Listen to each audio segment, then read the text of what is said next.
கர்த்தருடைய பரிசுத்த நாமத்துக்கு மகிமை உண்டாவதாக. இந்த இன்றைய அதிகாலையில தேவன் ஒரு நல்ல வார்த்தையோடு உங்களை சந்திக்க என்னை அனுப்பி இருக்கிறார். இது நல்ல வார்த்தை. பாருங்க, உங்களுடைய சாதாரண வாழ்க்கையை அசாதாரண வாழ்க்கையாக உயர்த்தி காட்டுகிற கர்த்தர்.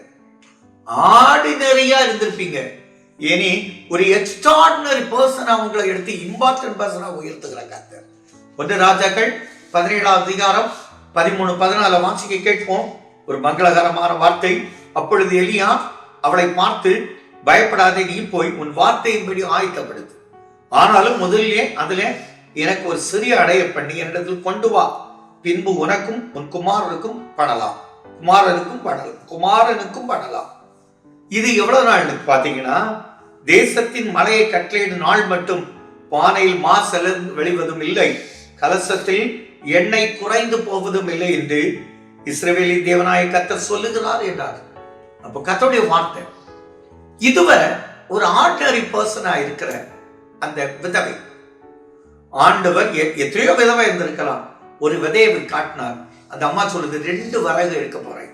நமக்கு எல்லாருக்கும் தெரியும், நம்ம ஒரு சமையல் பண்ணனா கொஞ்சம் விறகு எடுப்போம். எப்போ மினிமம் ஒரு 10-15 இருக்கும். ஒரு சுள்ளின்னு சொன்னா நிறைய இருக்கும். ஆனா 2 விறகு எடுத்து போனா அவ்வளவுதான் மாவு இருக்கு.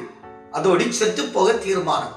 இப்ப பாருங்க, எக்ஸ்ட்ராடினரி பர்சன்னா எல்லாரும் பார்த்து ஆச்சரியப்பட, எல்லா வீடும் பஞ்சத்தில் இருக்கு, அவனுடைய வீடு ஒரு பஞ்சமளிக்க வாழ்வு. காரணம், அந்த தேவ மனிதர் தங்குகிறார். அந்த வீட்டுல அவனுடைய மகன் இறந்து போறான்.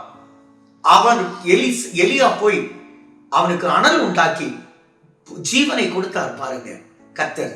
அப்படிதாங்க எக்ஸ்ட்ராடினரி, இப்ப முக்கியமான நபராய் அவரை மாற்றினது போல ஆண்டவர் இந்த நாள்ல உங்களை மிக முக்கியமான நபராய், இதுவரை மதிக்கப்படாதவர்களாய் இருப்பீங்க, இனி உங்களை வெளியேற பெற்றவனாய் கர்த்தர் மாற்றி ஒரு உயர்ந்த இடத்துல வைத்து இந்த மொத்த தேசமும் உங்களை திரும்பி பார்க்க வைப்பார்.